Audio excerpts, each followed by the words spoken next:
Si tienes tu Biblia en la mano, por favor, ábrela en el libro de Apocalipsis, capítulo 19. Apocalipsis, capítulo 19.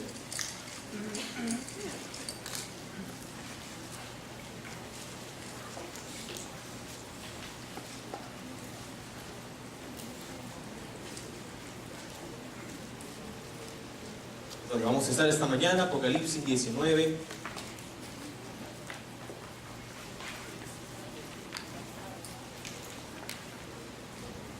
Una vez más delante del libro de Apocalipsis. Vamos a orar para comenzar nuestro estudio esta mañana. Padre, gracias, Señor, porque así como hemos cantado, así anhelamos, Señor, tu venida.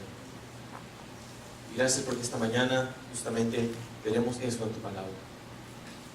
Y ayúdanos, Señor, a que las verdades y las promesas y las profecías de tu palabra acerca de tu segunda venida sean una realidad no solamente en el futuro, pero que impacte nuestro presente el día de hoy.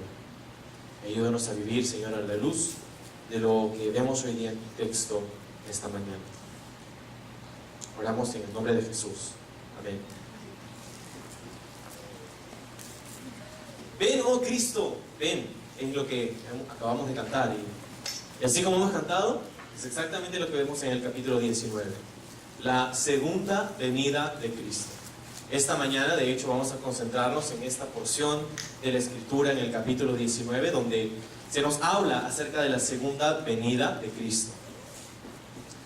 Mira, esta revelación, este libro de Apocalipsis, de hecho, dijimos al inicio de nuestro estudio, se llama Apocalipsis porque la palabra significa revelación, revelar, descubrir, develar.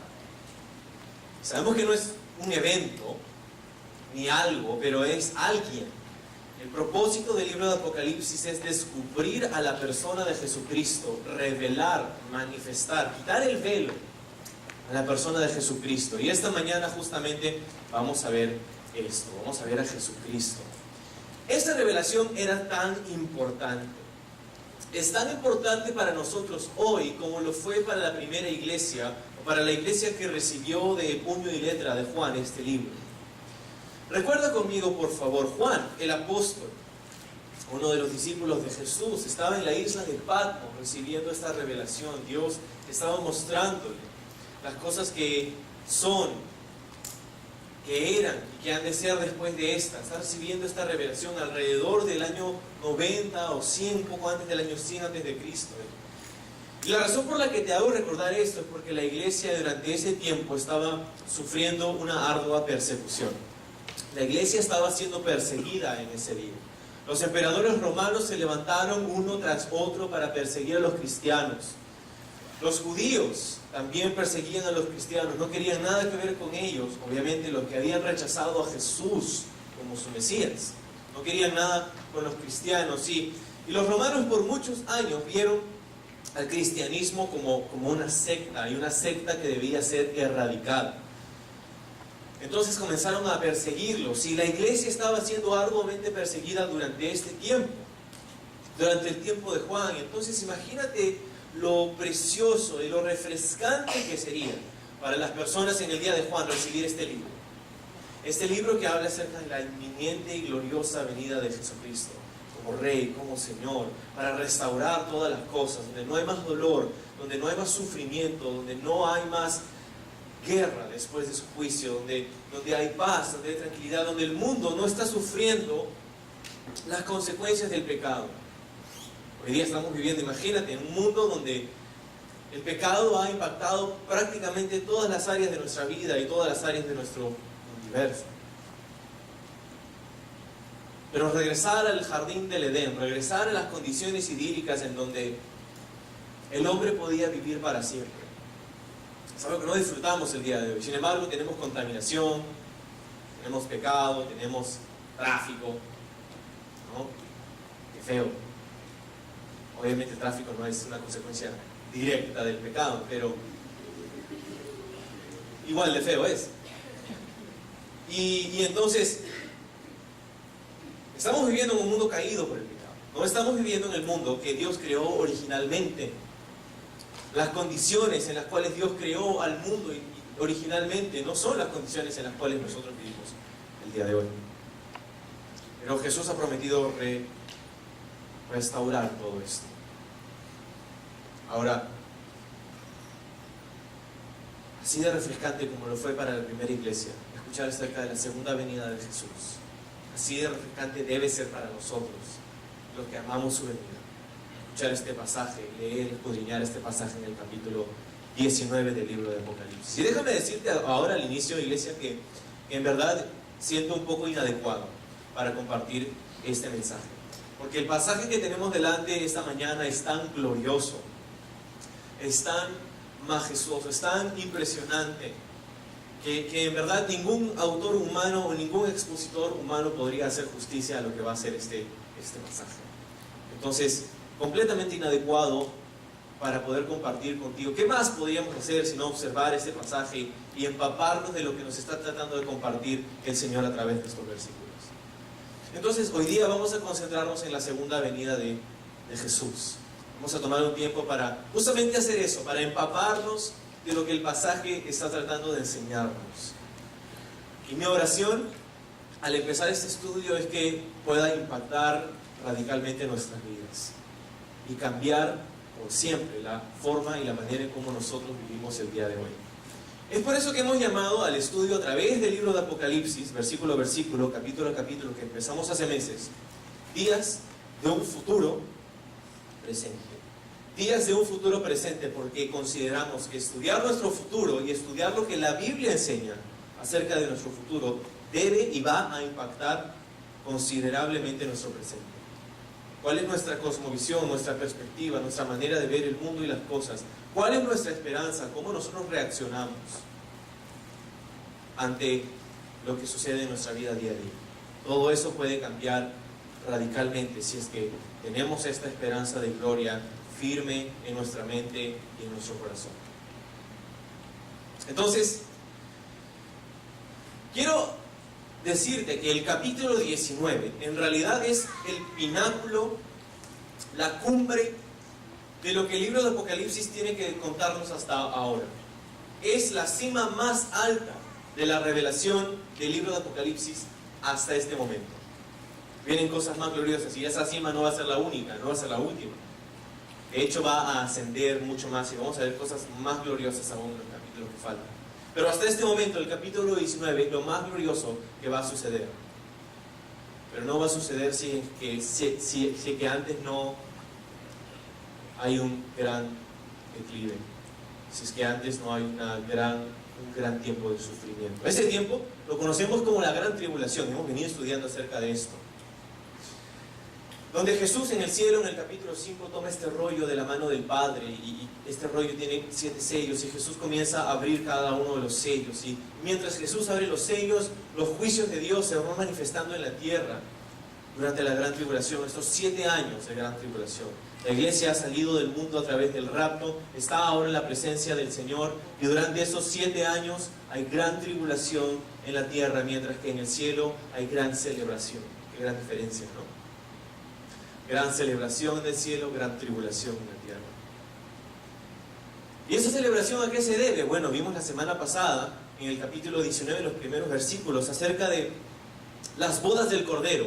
Las bodas del Cordero era esta celebración que la iglesia celebraba con Jesús. La boda del Cordero es nuestra boda, o nuestro matrimonio con Jesús en el cielo, que iniciará en el momento del rapto y durará 7 años hasta la segunda venida de Cristo. Y uno se pregunta, ¿por qué necesitamos 7 años para celebrar una boda que normalmente celebramos en un par de horas? Es que esta boda es masiva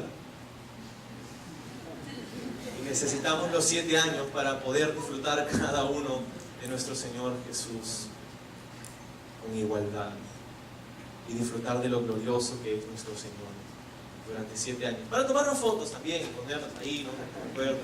Entonces, comer, ¿no? Va a tomar 7 años, pues. Durante esos 7 años de gran celebración, la tierra, como dijimos, habrá gran tribulación. Tribulación, como dijo Jesús, nunca antes ha habido y nunca más habrá. Entonces los sellos fueron desatados y cada uno de los 7 sellos contenía parte del juicio de Dios sobre la tierra y sobre los humanos que quedan en la tierra.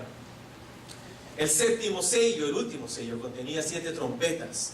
Esas 7 trompetas fueron tocadas a través de diversos capítulos y vimos que cada trompeta también tenía una manifestación del juicio de Dios. La séptima de esas trompetas contenía las 7 copas de ira, que fueron derramadas una tras otra en el capítulo 16. Una tras otra derramada la ira de Dios sobre la tierra hasta que fue consumada. Al inicio de estas 7 copas de ira, dice la Biblia que el cielo fue cerrado, que el templo del cielo fue cerrado y que nadie podía entrar ni salir. ¿Por qué? Porque Dios había destinado que su ira fuera consumada aquí al final de la gran tribulación. Y no había nada que lo pueda detener. Aquí en el capítulo 19 entonces vemos nuevamente, hemos dejado en el capítulo 10 la semana pasada, por eso ahora vamos a retomar en el versículo 11, donde Juan dice esto, fíjate. Entonces vi el cielo abierto. 19:11. Entonces vi el cielo abierto. Sumamente importante esta frase porque lo último que sabíamos del cielo es que estaba cerrado mientras que Dios cumplía con la ejecución de su ira al final de la gran tribulación. Pero ahora hay fiesta en el cielo y el cielo está abierto. La razón de esta gran celebración, aparte de ser las bodas del Cordero, al final de la gran tribulación, es porque Dios ha consumado su ira. Y en el cielo, al inicio del capítulo 19, vimos una gran celebración de alabanza, de adoración. Y la gente en el cielo, los moradores del cielo, tú y yo y los ángeles, adorando a Dios en el cielo por el hecho, por la razón de que Él ha juzgado con justicia. Y la palabra aleluya, las 4 veces que aparece en el Nuevo Testamento esta palabra, aparece en estos primeros versículos del capítulo 19. Las únicas veces del Nuevo Testamento esta palabra aleluya, que significa alabar o adorar a Dios. Entonces,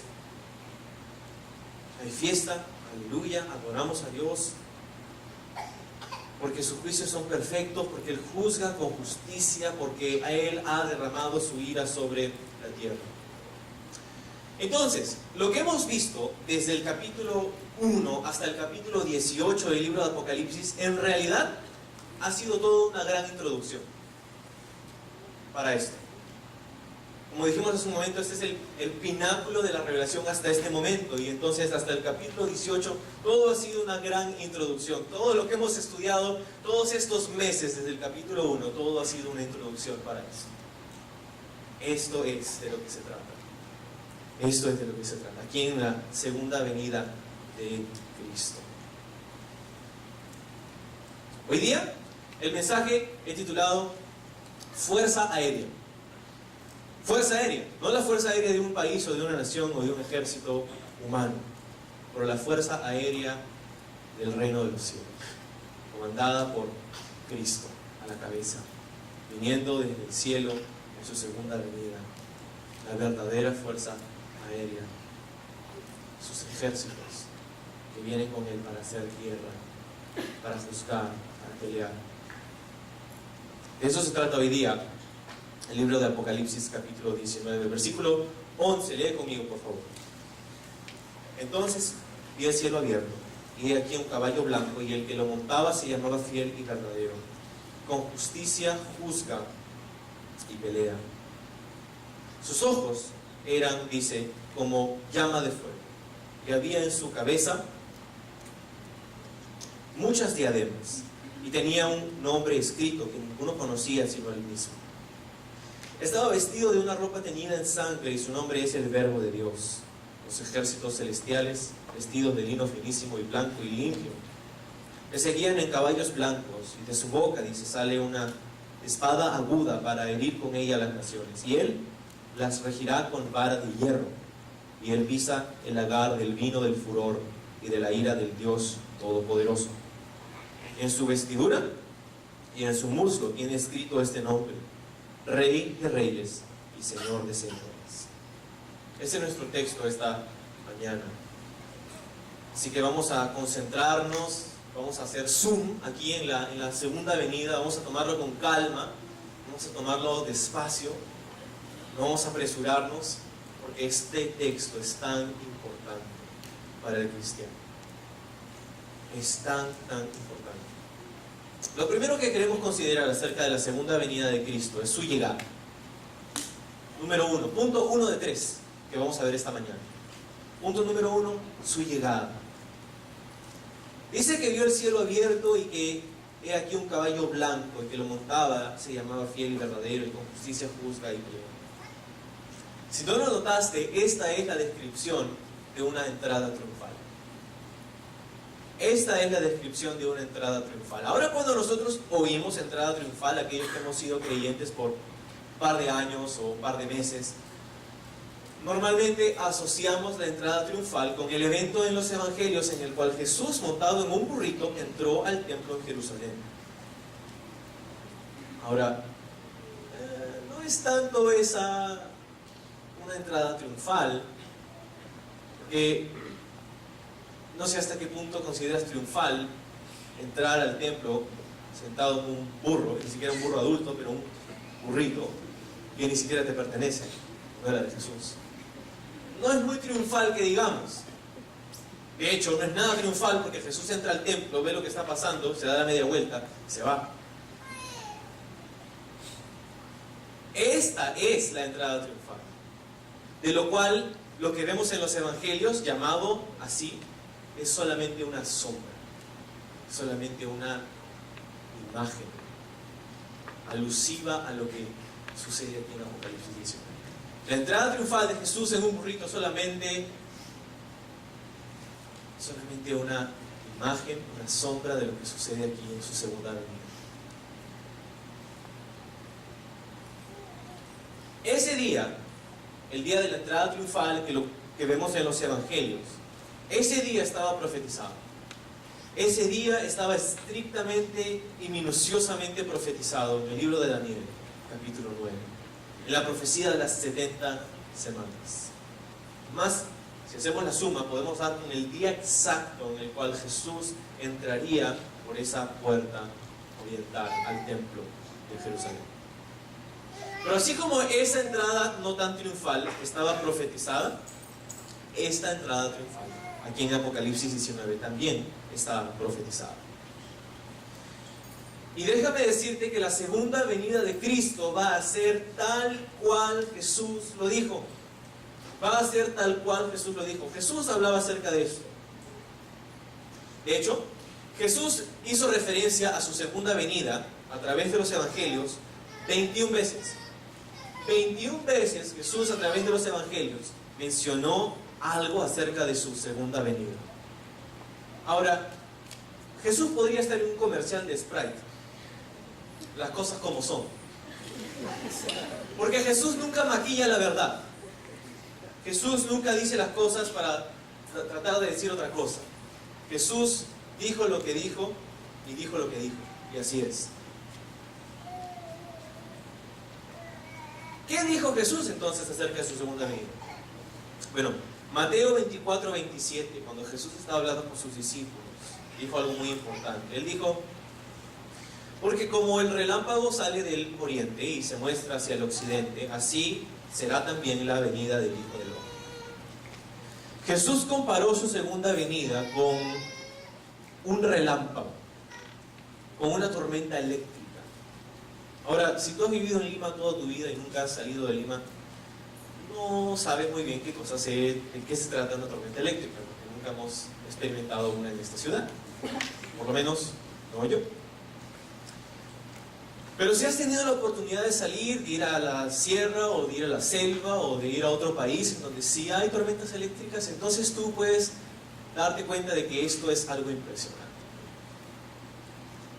Un rayo, un trueno que lo acompaña. Es impresionante el poder, la sensación de temblor, de temor que podemos tener ante una tormenta eléctrica. Mi esposa es de Florida, en los Estados Unidos. Y ella allá, y cuando hemos tenido la oportunidad de visitar a su familia allá, Yo me puedo dar cuenta rápidamente que en Florida hay muchas tormentas eléctricas. Es un clima tropical y pues la gente está acostumbrada a las tormentas eléctricas allá. Y aquí, si sucediera aquí, nosotros no sabríamos ni qué hacer, ¿no? Porque nunca hemos tenido una y no sabríamos ni qué hacer. Pero allá la gente está acostumbrada, así como nosotros estamos acostumbrados a los temblores. Allá la gente está acostumbrada a los huracanes y a los truenos y a los rayos. Pero ellos saben que si hay una tormenta eléctrica cerca, no pueden estar en un cuerpo de agua, tienen que salir si están en una piscina o en un lago o en el mar. Si están en la calle, tienen que ir a una casa. Si están fuera, lejos de una casa, tienen que estar dentro del carro para protegerse del impacto de un rayo, porque es devastador, hasta fatal. Y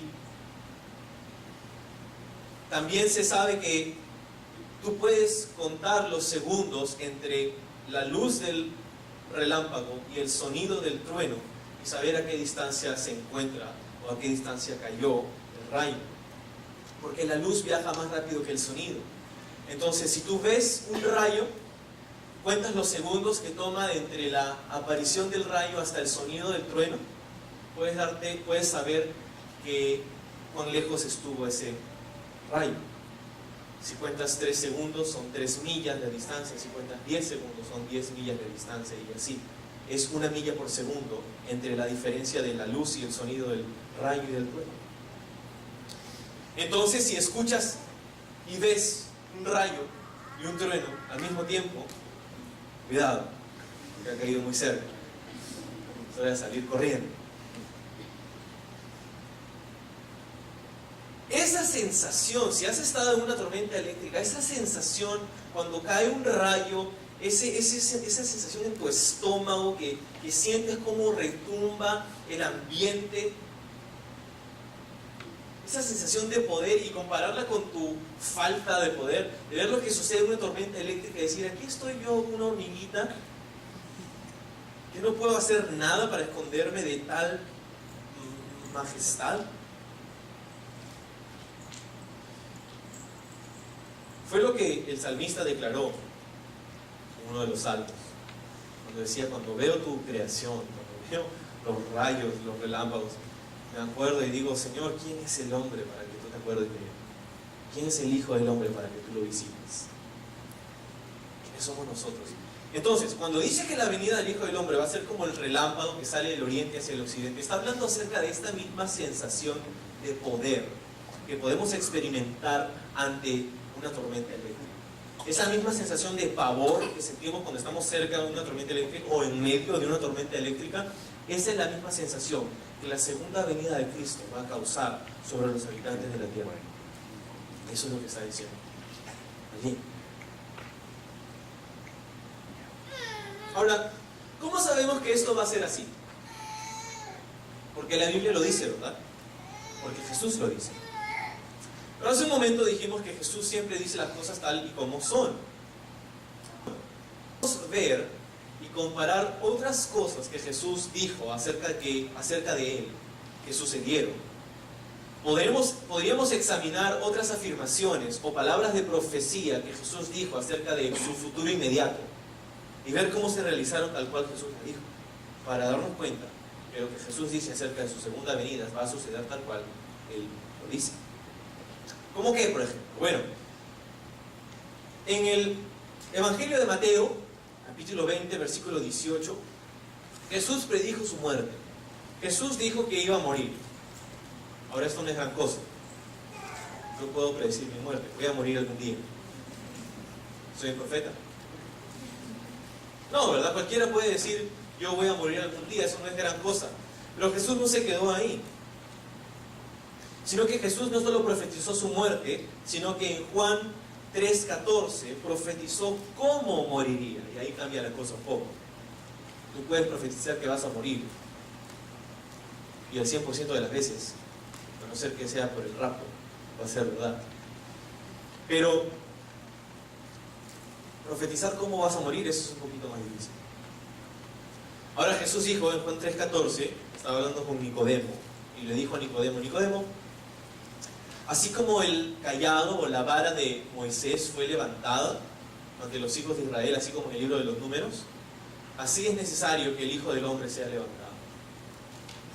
Y lo que Jesús estaba diciendo ahí en Juan 3:14 es que estaba profetizando la manera en cómo iba a morir. Que iba a ser así como la vara de Moisés levantado para que Jesús pueda ser colgado sobre ese madero. Jesús estaba hablando acerca de su crucifixión ahí a Nicodemo en Juan 3:14. Jesús profetizó su muerte, pero Jesús profetizó también cómo iba a morir. Y sucedió así, tal cual, como lo había dicho. Jesús no solamente profetizó esto, sino que Jesús también profetizó su resurrección. Ahí se pone un poco más complicada todavía la cosa. Profetizó su resurrección en Marcos capítulo 9, versículo 31. Jesús dijo que resucitaría al tercer día. Y lo hizo. Y lo hizo. Eso es lo considerable, eso es lo impactante, que lo hizo. Ahora, no han faltado charlatanes en la historia que han dicho que resucitarían después de su muerte. Es más, sin tener que ir a otro lugar, aquí en nuestra propia ciudad. Un hombre llamado Ezequiel Ataucusi, de los israelitas del Nuevo Pacto, hace algunos años antes de su muerte, él dijo: yo voy a resucitar al tercer día. Y se murió. Y pasaron los 3 días. Y en vez de resucitar, su cuerpo comenzó a apestar. ¿Y qué crees? No resucitó, obviamente. Pasaron 7 días y tampoco resucitaba. Y sus seguidores y sus feligreses esperaban y esperaban y esperaban y esperaban, y simplemente su cuerpo estaba ahí muerto, no resucitó. Oh, ¿qué hacemos? ¿Y cómo reconciliamos ahora que Él nos dijo que iba a resucitar, pero no resucitó? Y en vez de llamarlo falso, le dijeron, bueno, en realidad quiso decir que iba a resucitar encarnando en su Hijo. Entonces, está bien que su cuerpo se haya podrido ahí en la tierra, porque Él encarnado en su Hijo. Entonces se cree, ¿no? Creen que ha reencarnado en su Hijo. Pero Jesús no es como este charlatán. Jesús es genuino. Jesús dijo que resucitaría y lo hizo. Y hubieron cientos de testigos oculares de la resurrección de Jesús, nos dice el libro de 1 Corintios. Los discípulos, los seguidores de Jesús, muchas personas, 500 veces en una sola vez, muchos testigos de la resurrección de Jesús. Él profetizó que resucitaría el tercer día y tal cual lo dijo, tal cual sucedió. Pero Jesús también profetizó algo más, profetizó acerca de la venida del Espíritu Santo. Jesús dijo en Juan 14 que Él mandaría al Espíritu Santo una vez que vaya a la presencia de Dios al cielo, después de su resurrección. Él dijo que enviaría al Espíritu Santo al Consolador, al Paracletos, al Ayudador. Y esto sucedió tal cual lo dijo en el libro de los Hechos, cuando 120 de sus discípulos estaban reunidos en el aposento alto en el día de Pentecostés, y de pronto el Espíritu Santo descendió sobre ellos. Y vino la promesa del Padre, el Espíritu Santo, tal cual Jesús había profetizado. Sucedió así. Y no solamente esto, sino que en el libro de los Hechos, en el capítulo 1, es ahí donde Jesús, después de 40 días de hablar con sus discípulos, de pasar tiempo con ellos y enseñarles acerca del reino y todas estas cosas, después de ese tiempo Jesús fue alzado en una nube y fue al cielo. Eso es lo que llamamos su ascensión. Jesús ascendió al cielo después de su resurrección. Y puedes imaginarte la escena por un momento, cómo sus discípulos estaban ahí viendo a Jesús así como un globo aerostático pasando así para el cielo y quedándose anonadados de lo que estaban viendo con sus ojos, pero no podían creer. Bueno, de esa manera como Jesús ascendió al cielo. Pero lo curioso es que en ese mismo momento vinieron ángeles a hablar con sus discípulos en el momento de la ascensión de Jesús. Y en Hechos 1:11 les dijeron los ángeles a los discípulos de Jesús: varones galileos, ¿por qué estás mirando al cielo? Este mismo Jesús que ha sido tomado de vosotros al cielo, dijo el ángel, así vendrá como le habéis visto ir al cielo. Así vendrá como le has visto irse al cielo, de esa misma manera. Entonces, Jesús habló acerca de su segunda venida. El Antiguo Testamento habla acerca de su segunda venida. Los ángeles profetizaron su segunda venida. Una gran entrada. Y eso es exactamente lo que vemos aquí en Apocalipsis 19:11. Ahora, lo segundo que quiero que observes acerca de su llegada, este primer punto de nuestro estudio, es cuán diferente es su segunda venida de su primera venida. Cuán diferente es esto. Cuán diferentes son estos dos eventos. Porque en su primera venida Jesús vino pues y nació tomando forma de hombre. Y nació en un pueblo llamado Belén. Nació en un establo. No nació en un hospital ni en una clínica. Nació en un establo. Y no fue puesto en una incubadora o en una cuna de oro. Fue puesto en un pesebre. Ahora, para nosotros el pesebre es algo lindo, ¿no? Porque cada Navidad ponemos el nacimiento y ponemos al niño Jesucito y lo tapamos con una colchita hasta el 25 después. Pero si tú hubieras sido José o María, no era tan lindo. No era tan lindo porque, ¿sabes? Un pesebre era el plato de los animales. Eso es lo que es un pesebre. Un pesebre es donde pones la comida de los animales de ganado. Ahí comen los animales. Caballos, todos los animales. Eso es un pesebre. Básicamente un plato para un animal. Jesús, el rey de los judíos, fue puesto en un pesebre.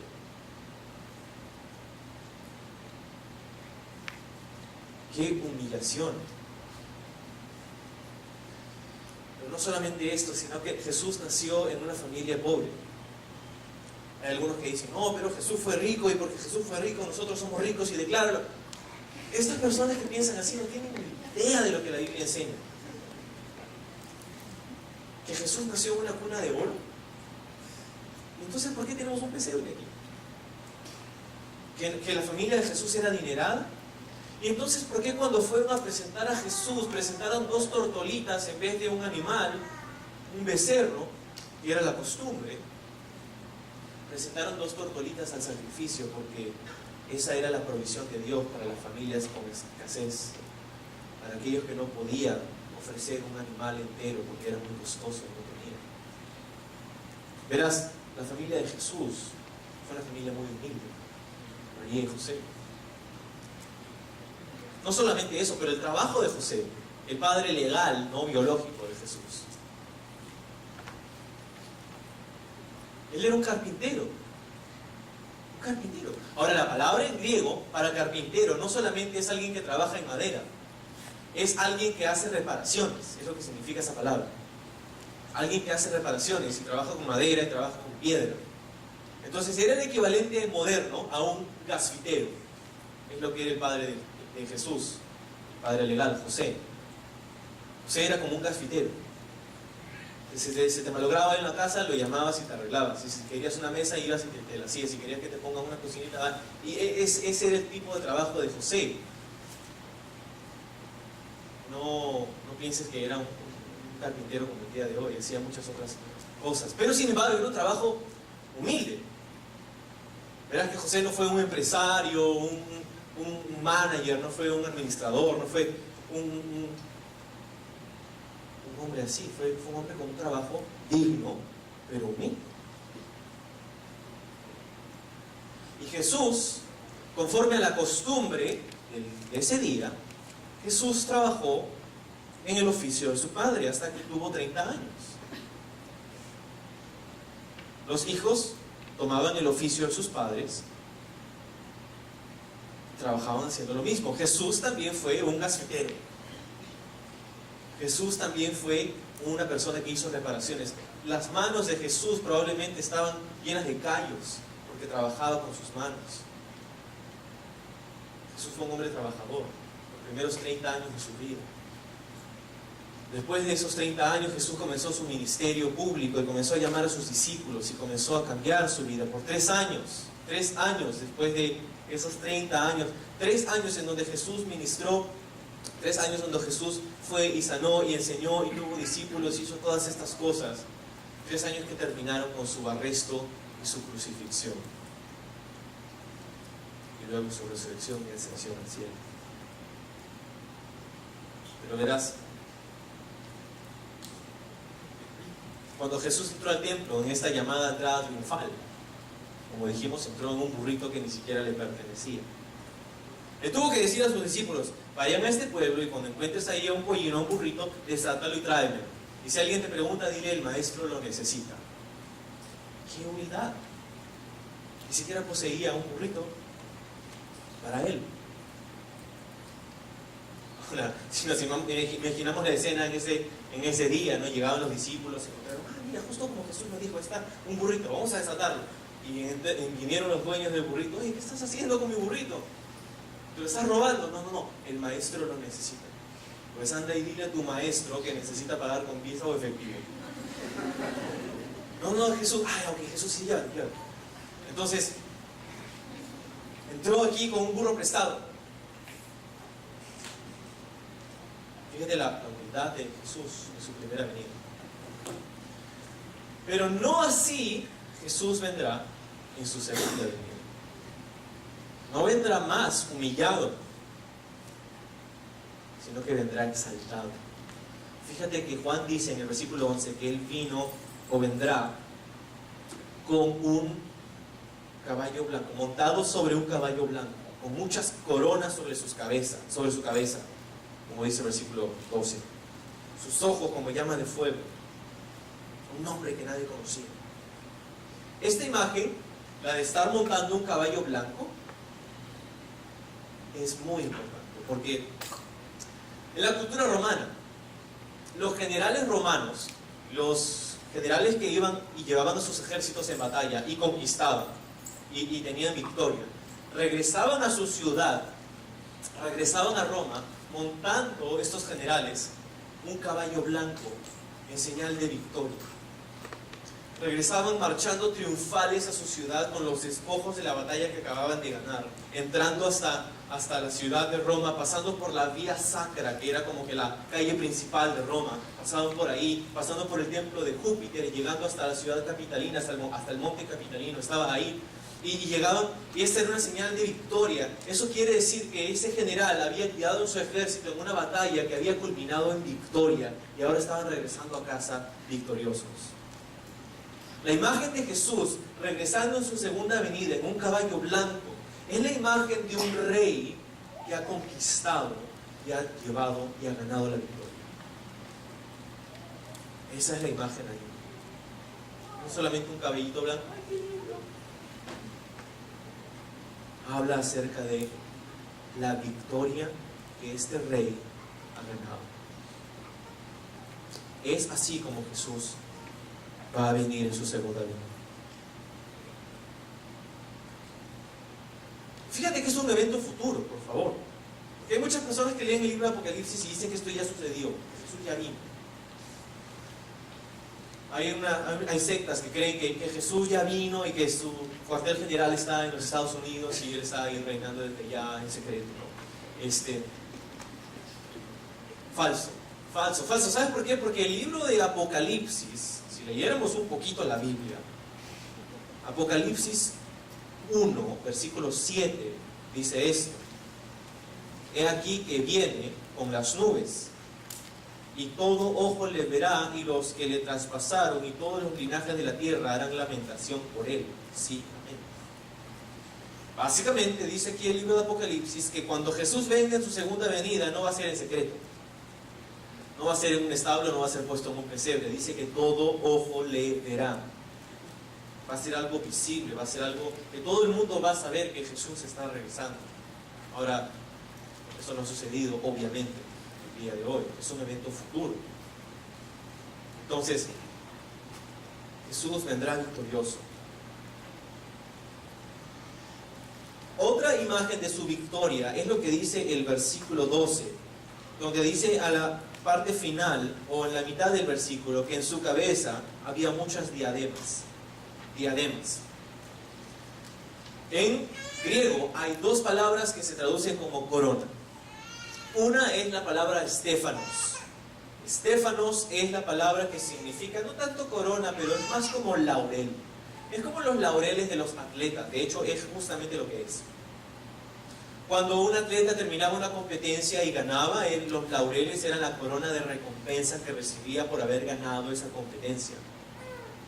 Pero esta no es la palabra utilizada aquí para las coronas que tiene Jesús sobre su cabeza. La palabra claramente es diademas, que se traduce al español de la misma forma. Es la misma palabra en griego. Es la segunda palabra que se puede traducir como corona. Y esta palabra diadema no es una corona corruptible, no es una corona que perece. Porque estéfanos, estos laureles eran dados hasta la próxima vez, y la próxima vez que hubiera competencia, otro se llevaría esa corona. Pero esta diadema era una corona real, era una corona de victoria, era una corona de majestad, era la corona que tenía un rey, una corona perdurable, una corona perdurable. Los monarcas reinaban y después de ellos sus hijos, y después de ellos sus hijos. Era una corona perdurable. Esa es la palabra diademas. Y fíjate que no tiene una, pero muchas diademas. ¿Cómo es esto posible? ¿O por qué tendría muchas coronas Jesús? Porque dicen algunos historiadores que en ese día no era fuera de lo común que los reyes o los monarcas llevaran varias coronas, señalizando o haciendo esto un símbolo y la representación de que ellos eran reyes sobre varios pueblos o naciones. Cuando un rey había conquistado otro país, típicamente llevaría otra corona para representar que había conquistado ese otro país. Entonces era común tener que los reyes tengan varias coronas dependiendo de los lugares o los países que habían conquistado. Entonces cuando Jesús dice que tenía muchas coronas y no nos da un número aquí, la idea es que Jesús ha sido victorioso sobre todos los reinos, que Jesús es el rey de todos los reinos de la tierra. Esa es la idea, con muchas coronas. Entonces, muchas coronas de oro, muchas diademas. Fíjate que en su segunda venida, Cristo no viene con una corona de espinas sangrando. Cristo viene con una corona real, juzgando. Y dice que viene, fíjate en el versículo 11, regresando un poquito. Al final del versículo dice, con justicia juzga y pelea. Esta es la razón por la cual Jesús vendrá en su segunda venida, para juzgar y para pelear. Para juzgar y para pelear. Y ¿sabes qué? Nosotros tenemos que decidir cómo vamos a encontrar a Jesús. ¿Vamos a encontrarle como nuestro Señor y nuestro Salvador? ¿O vamos a encontrarle como nuestro juez? Verás, Dios te da la capacidad de rechazarlo. Dios te da la libertad que necesitas para poder tomar una decisión en cuanto a Él. Pero esa libertad, ese libre albedrío, también te da la capacidad de rechazar a Dios, de rechazar su perdón, de darle la espalda. Y esa es completamente tu decisión.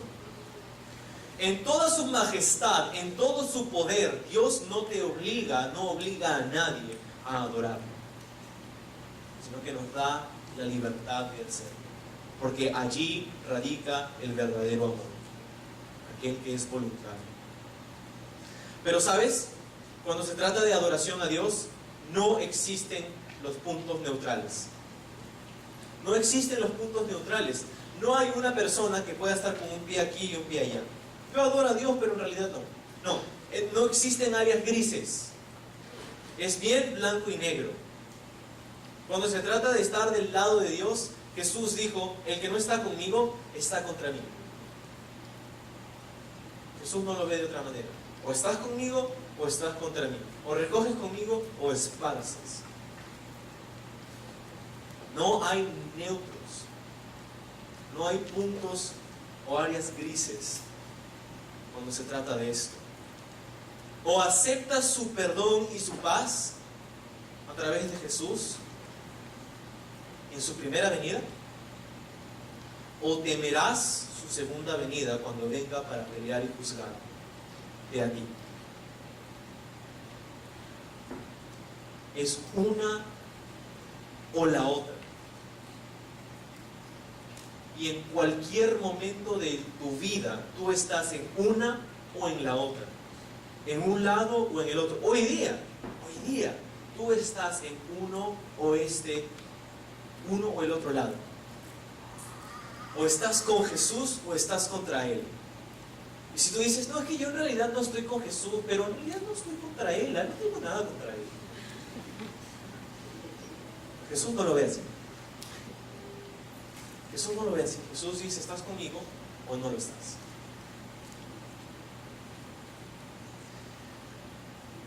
Y tienes que decidir si vas a estar en su lado, viniendo con Él, o en contra de Él, viendo su venida con pavor, cuando venga cabalgando para pelear contigo porque estuviste en contra de Él.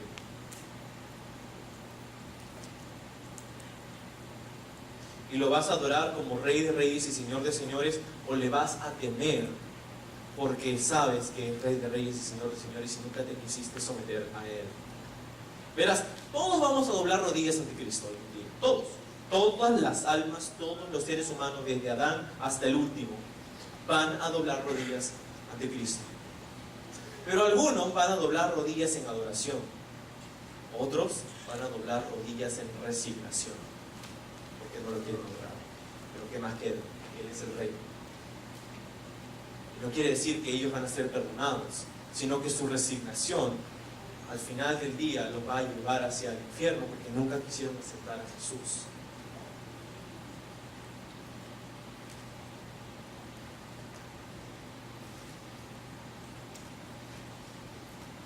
Es importante ver aquí en el versículo 11, dice que Él se llamaba fiel y verdadero.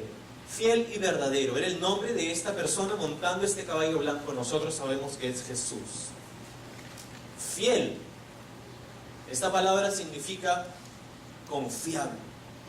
Una persona fiel es una persona en la que tú puedes depositar tu confianza. Y qué maravilloso es poder conocer a una persona así, ¿no? Una persona en la que puedes confiar. Yo pienso inmediatamente en mi esposa. La persona más confiable que yo conozco. Mi esposa, la que sé que está de mi lado. La que ha prometido yo a ella estar con ella en las buenas y en las malas. Cuando en el altar hicimos esa promesa y cuando cada día reafirmamos esa promesa. Qué hermoso es poder tener una persona confiable en tu vida. Bueno, ese es Jesús.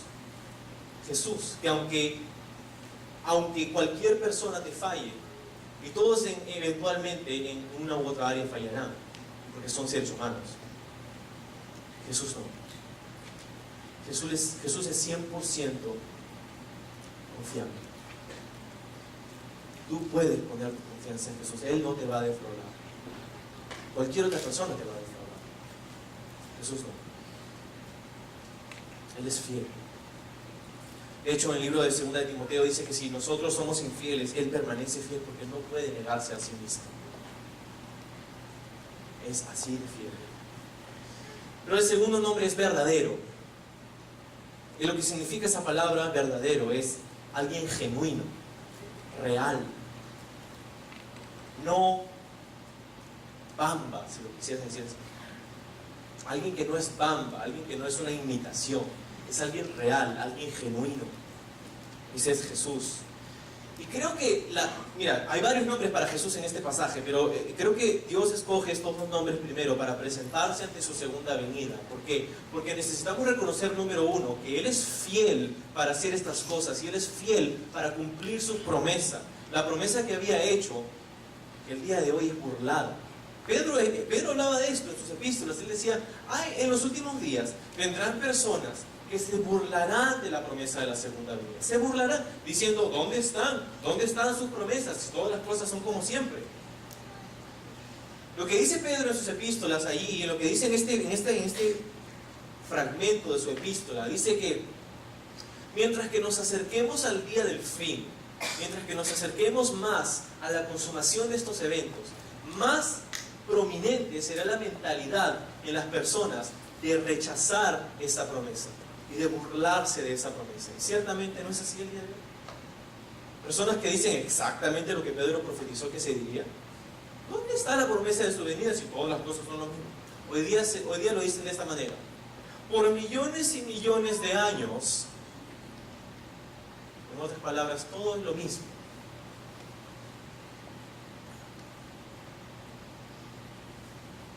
Es exactamente el tiempo en el que estamos viviendo.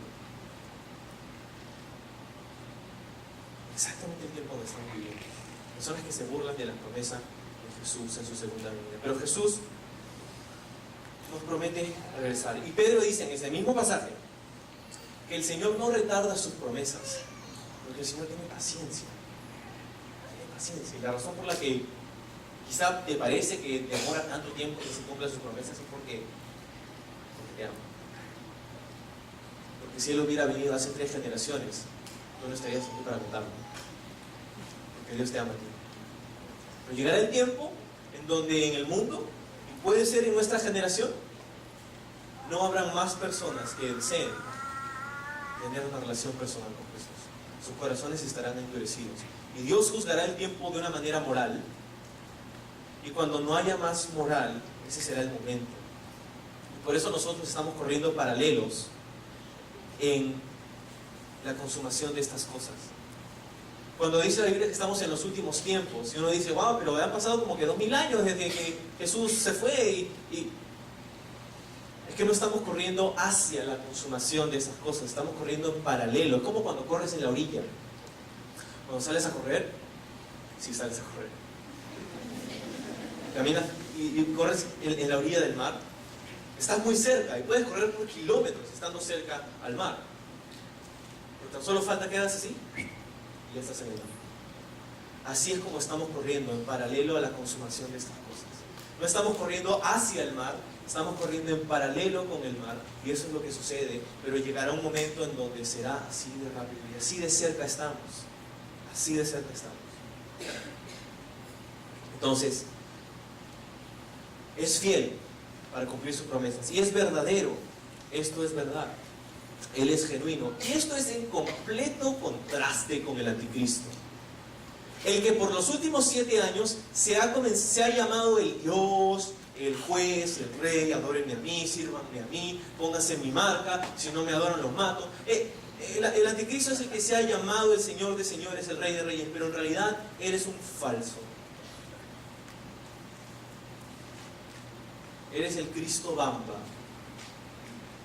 o anticristo. Cristo Bamba, el falso. El anticristo es un perdedor. En todo el sentido de la palabra. Un loser. Sí, como una iglesia. Un perdedor.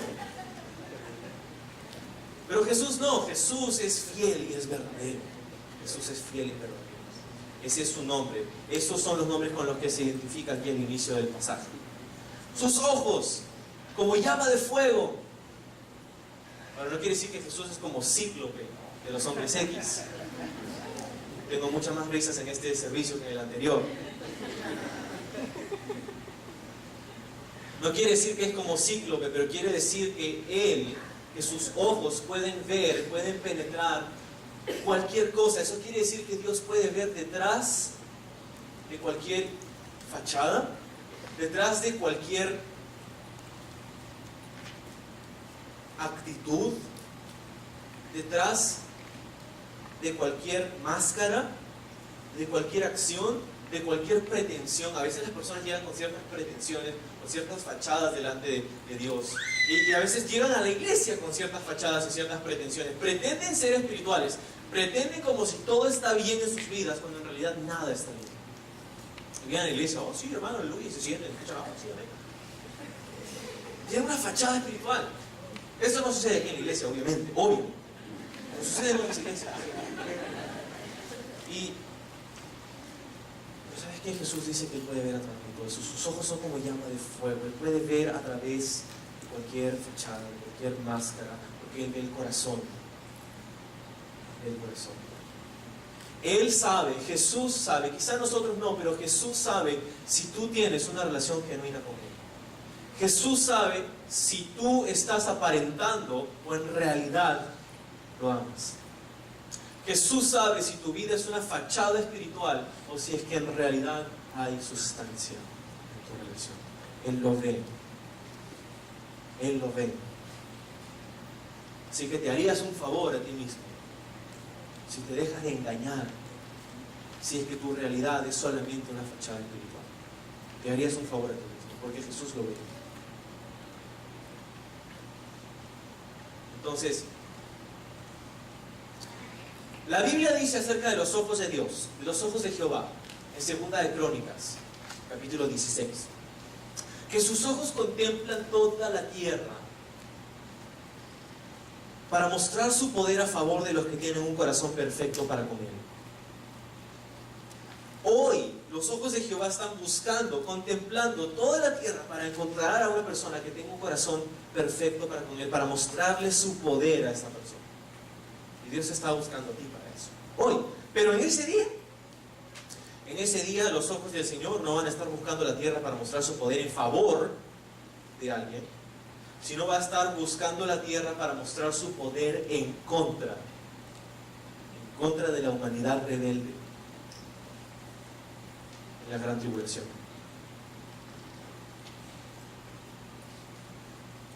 De las personas que lo han rechazado, pues. Al final de la tribulación, las personas que se encuentran aquí, los seres humanos que se encuentran al final de la gran tribulación, han rechazado todo mensaje de Dios. Han rechazado el mensaje de los 2 testigos que por 3 años y medio estuvieron predicando el arrepentimiento al inicio de la gran tribulación.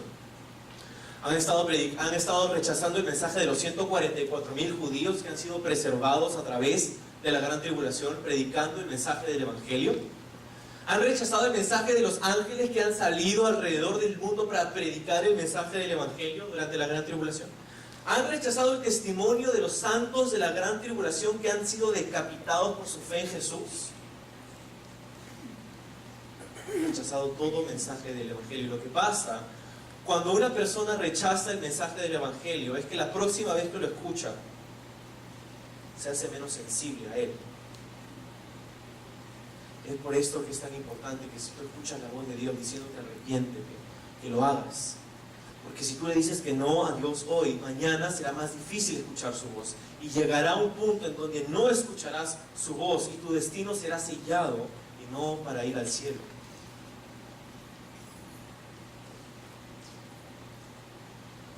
Entonces, por eso es tan importante.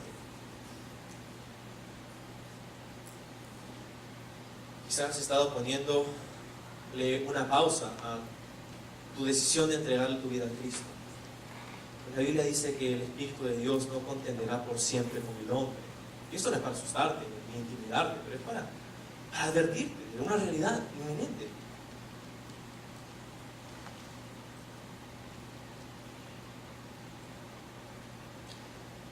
Dice después, en el versículo 12 al final, que yo tenía un nombre escrito que ninguno conocía sino Él. Ninguno conocía. Otro de los nombres de Jesús aquí, nadie lo conoce. ¿Por qué Juan nos diría esto? Tiene un nombre escrito pero nadie lo conoce, solamente Él. Es que en la antigüedad los nombres representaban carácter. Nombre representaba naturaleza. Es por eso que cuando los bebés en la antigüedad nacían, muchas veces no les ponían nombre hasta unas semanas o meses después, para que puedan observar su carácter y de acuerdo a eso les ponían nombres. Es por eso que a través de la Biblia vemos personas a quienes Dios cambió el nombre mientras que sus circunstancias fueron cambiando, como Abraham, por ejemplo.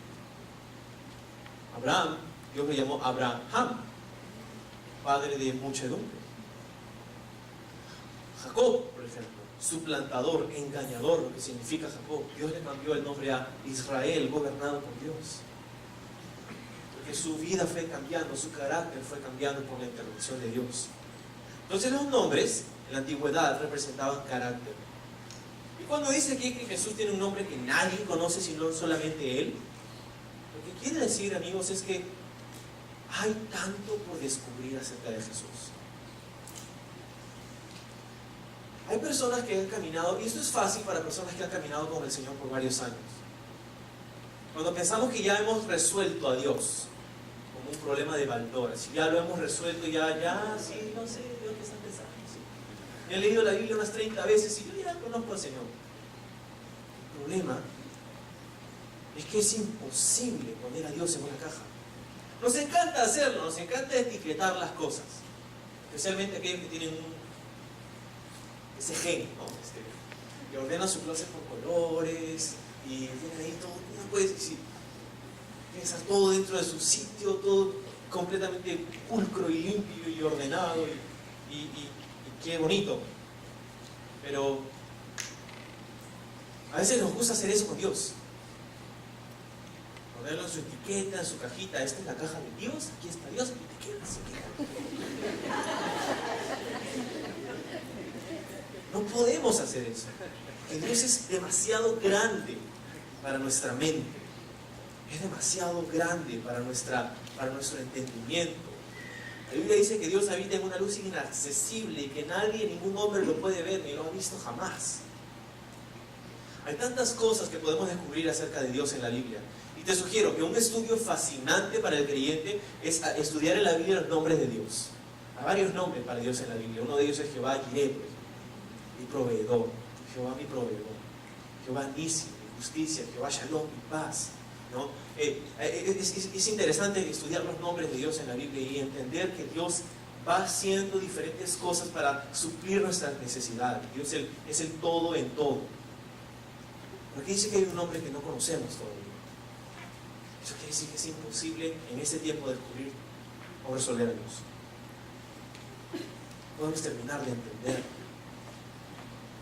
Es tan maravilloso, y me ha pasado varias veces que leo su palabra y llego a un pasaje en el que pienso que estoy súper familiarizado porque lo he estudiado, porque lo he enseñado y lo he enseñado varias veces y llego y lo leo y es como, nunca había visto esto. Y leo su palabra y ese mismo pasaje que he enseñado y he estudiado varias veces digo, no sabía que este versículo estaba acá.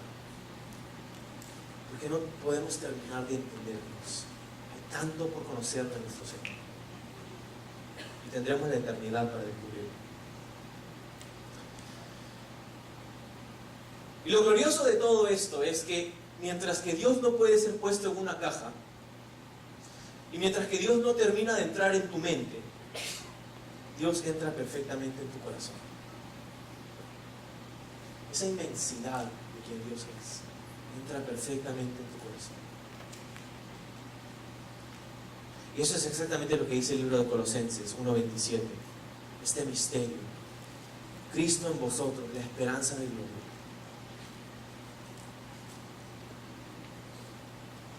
Pero Él te da el poder para rechazarlo. Él te da la dignidad para rechazarlo. Pero si tú le abres la puerta, Él con toda esa majestad dice que se encuentra en la puerta y toca. Y si alguien abre, Él cenará con Él. Él entrará y cenará con Él. Y Él conmigo dice. Él quiere tener una comunión personal contigo, una relación íntima contigo. Pero tú decides abrir la puerta o no. Él no la va a ir a tumbar, ni entrará por la ventana. Él esperará pacientemente a que le abras la puerta, pero no esperará para siempre. Su ropa, dice en el versículo 13, la de Jesús, dice que estaba vestido de una ropa teñida en sangre. Estaba vestido de una ropa teñida en sangre. Ahora, no pienses que Jesús mandó su ropa a la tintorería para que la pinten de sangre. La palabra teñida literalmente significa salpicada. Su ropa estaba salpicada de sangre, lo que dice allí. Pero quiero decirte que no es su sangre. La sangre con la que la ropa de Jesús estaba salpicada no es la sangre de Jesús. Eso ya lo hizo. Jesús ya derramó su sangre por nosotros en su primera venida, en la cruz. Pero ya no lo necesita hacer nuevamente. Y la sangre aquí de la ropa de Jesús en su segunda venida no es la sangre de Cristo. Es, si lees Isaías capítulo 63, te darás cuenta que la sangre que tiene la ropa de Jesús es la sangre de la humanidad rebelde, a la cual Jesús ha venido a juzgar y a aplastar. No es la sangre de Cristo, Él ya derramó su sangre. Lee Isaías 63, te vas a maravillar lo que dice acá. Entonces, Su nombre, otro nombre para Jesús, en el versículo 13 al final dice, es el Verbo de Dios. El Verbo de Dios. Verbo es la palabra logos. Y es, curiosamente, la misma palabra que utiliza Juan en el Evangelio de Juan, capítulo 1, versículo 1 y versículo 14, donde dice, en el principio, el Verbo era con Dios. En el principio estaba el Verbo era con Dios, y el Verbo era Dios. Luego en el versículo 14 dice, y el Verbo se hizo carne y habitó entre nosotros. El Verbo, la palabra de Dios. Esa palabra logos significa justamente eso, palabra. El nombre de Jesús es la palabra de Dios. ¿Recuerdas que el nombre representa carácter, representa naturaleza, habla acerca de la persona? Eso quiere decir que este libro, la palabra de Dios, contiene la revelación de la naturaleza y el carácter de Jesús. Es el Verbo de Dios. Y es triste porque hay muchos sectores en la iglesia que se están apartando de este libro. Dicen, vamos a tener un tiempo de adoración, vamos a tener luces y conciertos y cosas, y cuando se trata de un estudio bíblico, bueno, vamos a hacer un versículo por ahí y luego hablar de lo que me pasó esta semana. Y si haces eso de una manera constante, estás apartándote del Verbo, estás apartándote de la descripción y la revelación máxima de quién es Jesús. Jesús ha decidido revelarse a ti a través de este libro. ¿Quieres conocer a Jesús? Conoce este libro. Es por eso que estudiamos este libro aquí en la iglesia todos los domingos y todas las veces que tenemos oportunidad. Porque queremos que conozcas a Jesús. Pero no puedes conocer a Jesús aparte de su palabra, porque su nombre es el Verbo de Dios. Es la palabra de Dios. Entonces, lee la palabra, estudia la palabra, enamórate de la palabra de Dios. Al hacerlo, te enamorarás de Jesús, verás a Jesús en una luz increíble. Entonces,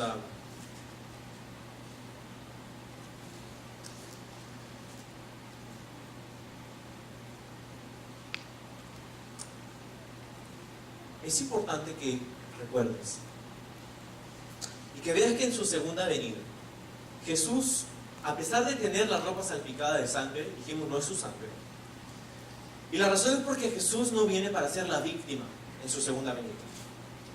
Jesús vino para ser víctima en su primera venida. Fue ejecutado en la cruz. Pero en su segunda venida Jesús no viene para ser víctima, viene para ser ejecutor.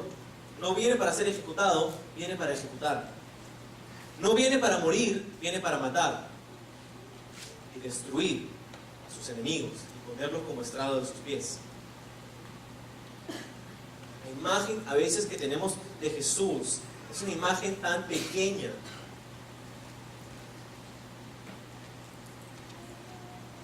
Y sin este pasaje perderíamos de vista la magnitud de nuestro Señor Jesús. En su segunda venida, Cristo viene para juzgar y pelear no más en debilidad y humillación, pero en poder y exaltación. Esta vida, esta esperanza de gloria, este mensaje del Evangelio ya ha salido, ya se ha entregado. Jesús ya ha sido crucificado por nuestros pecados, una vez y para siempre. Pero el mensaje ha sido extendido y puedes estar seguro que, porque la Biblia dice que el fin no vendrá hasta que el Evangelio haya salido a todas las partes de la tierra. Eso quiere decir que nadie va a ir al infierno sin que se le haya dicho cómo ir al cielo. Nadie va a ir al infierno sin que se le haya dicho cómo ir al cielo. Esto no es un argumento teológico, es la realidad. Dios es justo, tú puedes confiar en su justicia. ¿Te acuerdas de la libertad que teníamos para escogerlo? Bueno, Dios te ha dado la libertad para escoger el infierno. Dios te ha dado la libertad para escoger el infierno. También. Pero básicamente vas a tener que trepar sobre la cruz de Jesús para ir al infierno. Pero si estás determinado en ir ahí, y en rechazar el mensaje del Evangelio, entonces algún día te vas a encontrar ahí. Ese no es el plan de Dios.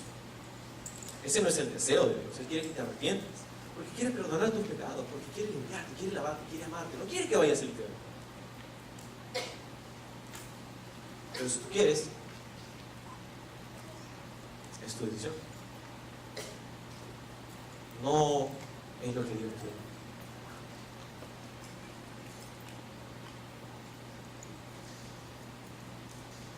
Jesús viene reinando.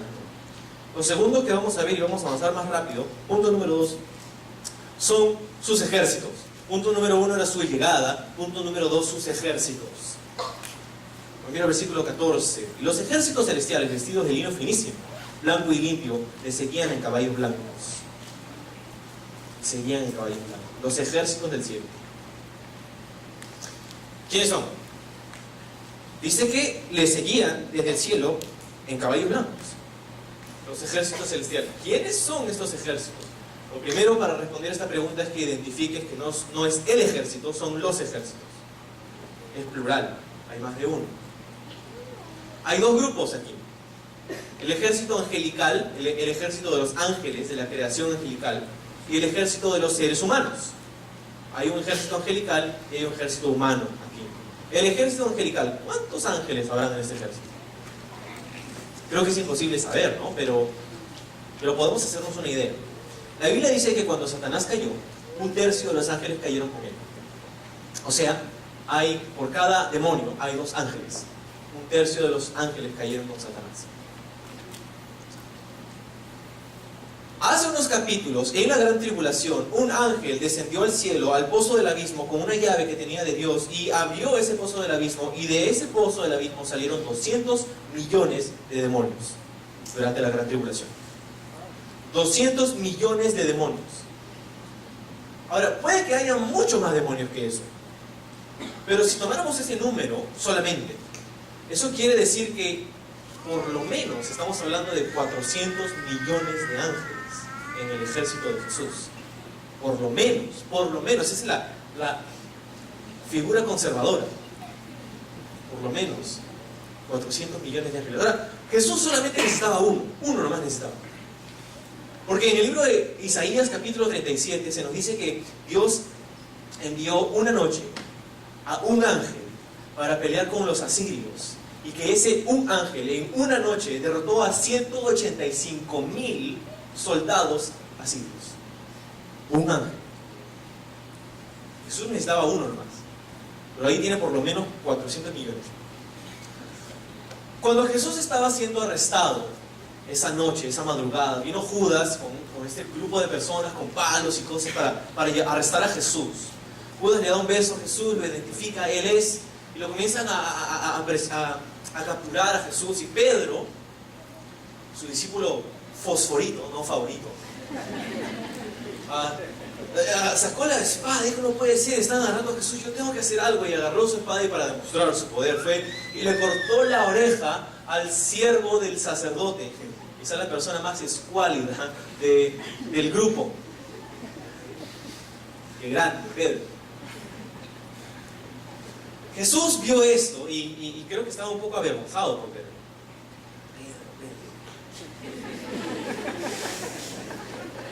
Pedro, esto es de lo que hemos venido hablando. Te dije que esto es lo que tiene que pasar. Pedro, yo no necesito que tú me defiendas. Entonces Jesús agarra la oreja del siervo del sacerdote y se la pega nuevamente, ¿no? Perdón, Pedro estaba un poquito, discúlpalo, ¿no? Y Jesús le dice a Pedro: yo no necesito que tú me defiendas. Jesús le dice a Pedro: Pedro, tú no sabes que si yo doy la palabra, hasta 12 legiones de ángeles vendrían a defenderme. Ahora, para entender esto de las legiones, una legión romana era un grupo de 6.000 soldados romanos. Si Jesús estaba usando esa frase, esa cifra, quiere decir que por lo menos en ese instante, si Jesús daba la palabra, si Jesús decía pío, venían 72.000 ángeles para rescatar a Jesús y erradicar a esa generación rebelde. Si Jesús decía A. Esto quiere decir algo muy importante. Esto quiere decir que Jesús fue a la cruz por decisión. Que Jesús no fue ejecutado en la cruz más de lo que Él decidió ser ejecutado en la cruz. Eso quiere decir que lo que mantuvo a Jesús en un madero, en una cruz, no fueron los clavos, pero fue su amor por ti. Jesús entregó su vida. Es por eso que Jesús dijo: a mí nadie me quita la vida, sino que yo la pongo. Yo doy mi vida.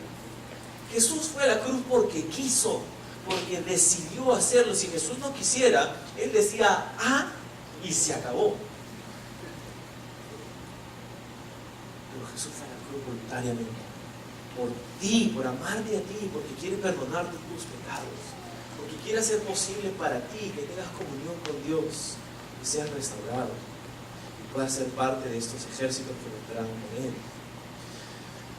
Entonces, si decimos que hay tanta cantidad de ángeles, ¿qué grupo quiénes conforman este ejército de los humanos que vienen con Jesús en su segunda venida? Bueno, número uno, los santos del Antiguo Testamento.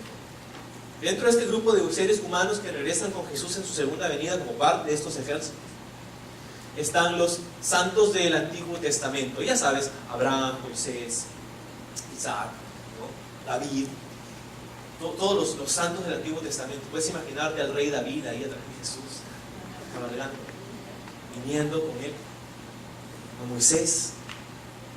¡Wow! Los santos del Antiguo Testamento. ¿Quién más? Los santos de la Gran Tribulación. Aquellos que creyeron en Jesucristo dentro de la Gran Tribulación, que fueron decapitados por su fe en Jesús, que fueron a parar al cielo. Ellos también regresarán con Jesús. Número 2. Número 3. Los santos del día de hoy. Tú y yo. Tú y yo, la iglesia. La iglesia. Regresaremos con Él. Esto es importante y esto vamos a hacer mención la próxima semana, pero quiero que veas que Jesús no viene por su iglesia en su segunda venida, sino que viene con su iglesia. Porque algunos piensan que la iglesia va a pasar a través de la Gran Tribulación, que Jesús va a venir para rescatar a su iglesia al final de la Gran Tribulación. Pero esto no podemos hacer un estudio correcto de la palabra y terminar con esa conclusión. Porque aquí vemos que este ejército vendrá desde el cielo cabalgando con Jesús hacia la tierra. Y lo que hemos visto es que este ejército de seres humanos ha llegado ahí a través de la muerte y a través del rapto. Regresaremos con Él. Ok, por más que es muy divertido imaginarnos cabalgando con Jesús y llegando en caballos blancos para juzgar y pelear y todo esto, y tú dices: no, pero yo no sé montar a caballo, ¿y cómo voy a hacer? No te preocupes, porque Dios se va a encargar de que no te caigas. Pero por más que es divertido pensar en esto, lamento informarte que para nosotros no va a haber mucha acción. No va a haber mucha acción. Si tienes algún tipo de entrenamiento militar o artes marciales, o estás diciendo: sí, no, vamos a sacarle la mugre a esos demonios y a esos paganos, ¿no? Pero no va a haber mucha acción para nosotros en el Armagedón, que es lo que vamos a ver la próxima semana, la batalla del Armagedón. De hecho, ni siquiera es una batalla. Yo no pensé la última vez que pisé una cucaracha que eso era una batalla. De repente para algunos, y algunas... Pero pisar una cucaracha no es mucho esfuerzo, no es una batalla. Simplemente, ya. Eso es como va a ser la segunda venida de Cristo. El libro de Tesalonicenses, donde Pablo nos dice que Él va a derrotar a la bestia, al anticristo, con el resplandor de su venida. Nada más. Con el aliento, con el espíritu de su boca. Jesús hace así y se acabó el Armagedón. Entonces uno dice: oye, pero entonces ¿para qué venimos? Pregunta válida. Pero la verdad es que venimos no para pelear. Esa es su tarea, la tarea de Jesús. Pero nosotros venimos para juzgar. Venimos para co-juzgar y para co-reinar con Cristo en el milenio.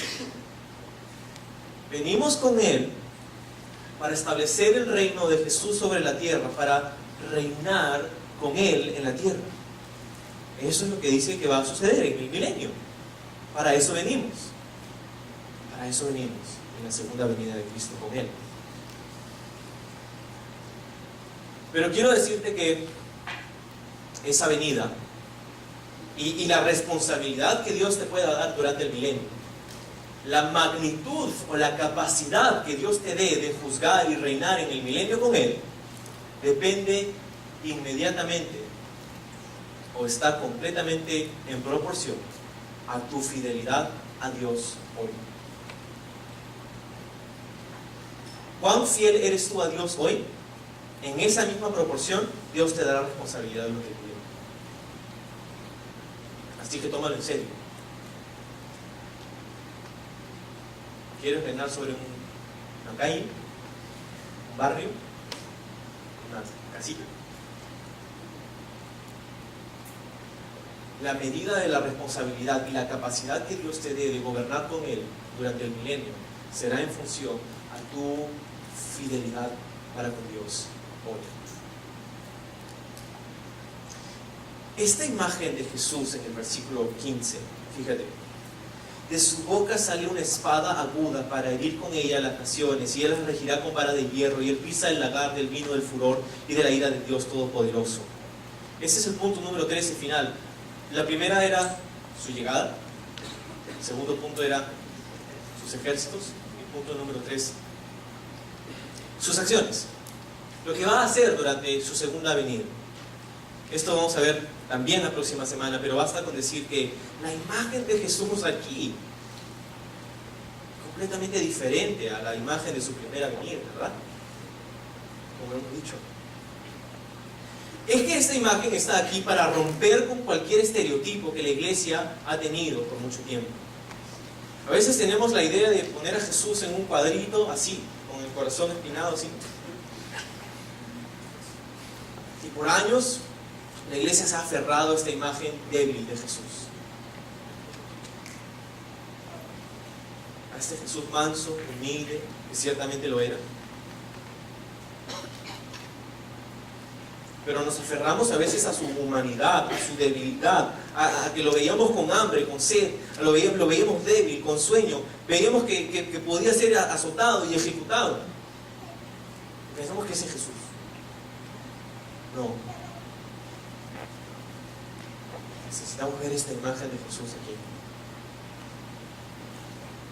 Esto es lo que... Te decía que este es el pináculo aquí del libro, porque esto es exactamente la razón por la cual Jesús tomó el libro de la mano del Padre en el capítulo 5. Para esto lo tomó. Para esto comenzó a desatar su sello. Para esto que vemos aquí, en estos versículos. Dice que salía una espada aguda de su boca. Y Jesús juzgará a través de su palabra. Esa espada no es que es la portada de un disco de metal. Jesús viene así con su espada saliendo de su boca. Esa es la palabra de Dios. Hebreos 4:12 dice que la palabra de Dios es viva y eficaz y es más cortante que toda espada de dos filos y penetra hasta partir el alma y el espíritu, las coyunturas, los tuétanos, y discierne los pensamientos y las intenciones del corazón. Jesús juzgará con su palabra. Y terminando en el versículo 16 dice: su vestidura en su muslo tiene escrito este nombre: Rey de Reyes y Señor de Señores. Hablando de su autoridad, su máxima autoridad. Eres el Rey de Reyes y el Señor de Señores, pero déjame preguntarte, ¿Él es tu Rey? ¿Tu Señor? Verás, en el Nuevo Testamento Jesús es presentado con dos palabras: Señor y Salvador. Señor y Salvador. Y no puede ser tu Salvador si es que no es tu Señor. Es imposible reconocer a Jesús como Salvador sin reconocerle también como Señor. Si tú eres salvo, si tú has aceptado a Jesús como tu Señor y Salvador, esto se va a manifestar en tu vida a través de acciones y obras, mientras que obedeces la palabra del Señor. Jesús dijo: si me amas, guarda mis mandamientos.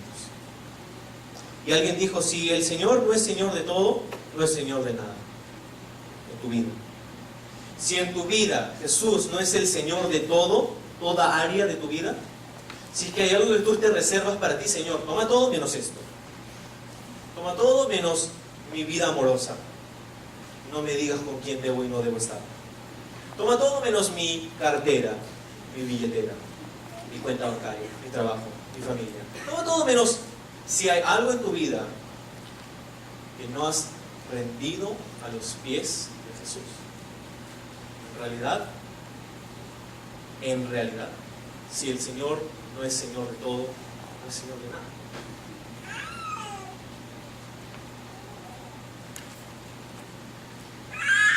Entonces, ¿cuál es nuestra aplicación? Es decir, saber y creer que Cristo vendrá nuevamente. Cristo va a volver a venir. Si hay algo en este universo que merece un aplauso, es eso. Y aún así no te escucho aplaudiendo.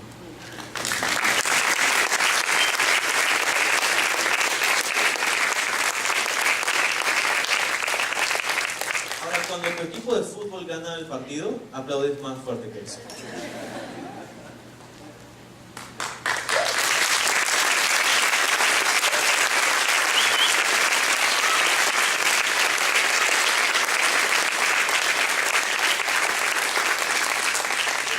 Cristo va a venir nuevamente y nosotros deberíamos vivir a la luz de eso. Deberíamos vivir a la luz de su segunda y gloriosa venida.